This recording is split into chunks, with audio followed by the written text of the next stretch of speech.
I found myself recently looking at John 2 1 to 11, the account of Jesus attending the wedding at Cana and performing the first of his miracles there, turning the water into wine.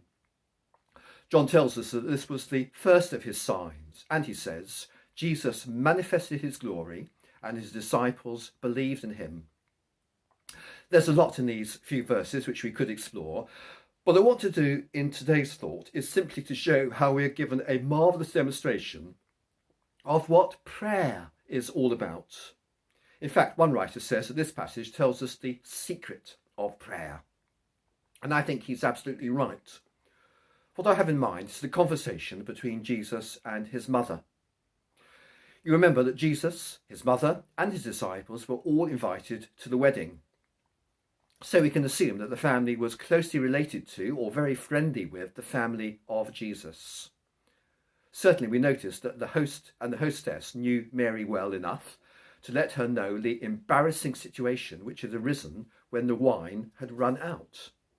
Nobody else seems to have been told, and when you think about it, it was a dreadful thing to happen. Just imagine having invited people round for an evening meal, and when the guests have all arrived, you discover that you've forgotten to put the joint in the oven, or all you can offer is a plate of sandwiches. You would feel absolutely mortified. There are 4 things about Mary, the mother of Jesus, that show us that she was a tried and true woman of prayer. First, she goes to the right place with the need she has been told about. She goes to Jesus and she tells him everything. Next, let's notice what Mary says to Jesus. Just these few simple words. They have no wine. This really takes us to the heart of what prayer is. To pray is simply to tell Jesus what we lack.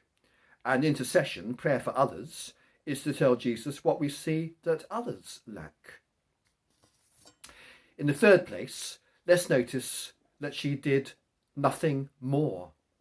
When she had told Jesus about the need of her friends, she knew that she did not need to do any more about it. She knew that she didn't have to help him, either by suggesting what he should do or anything else. She knew him and knew that this need had been left in the proper hands. She knew that he himself knew what he wanted to do. She knew also that she did not have to influence him or persuade him to give these friends a helping hand.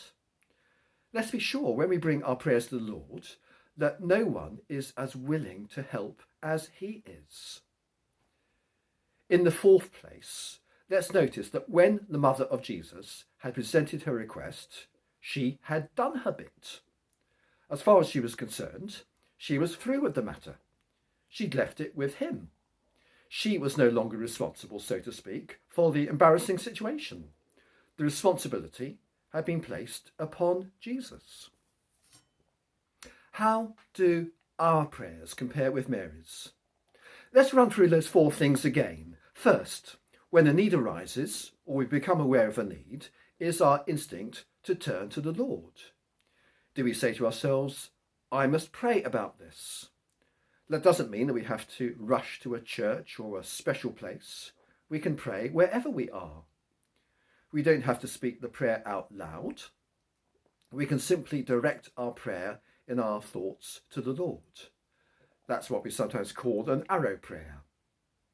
Second, when we pray, do we simply place the need at the Lord's feet?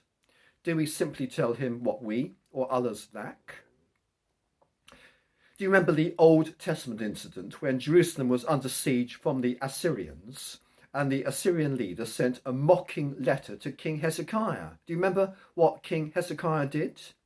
He went to the temple to pray because under the Old Covenant, the temple was the place where you met with God.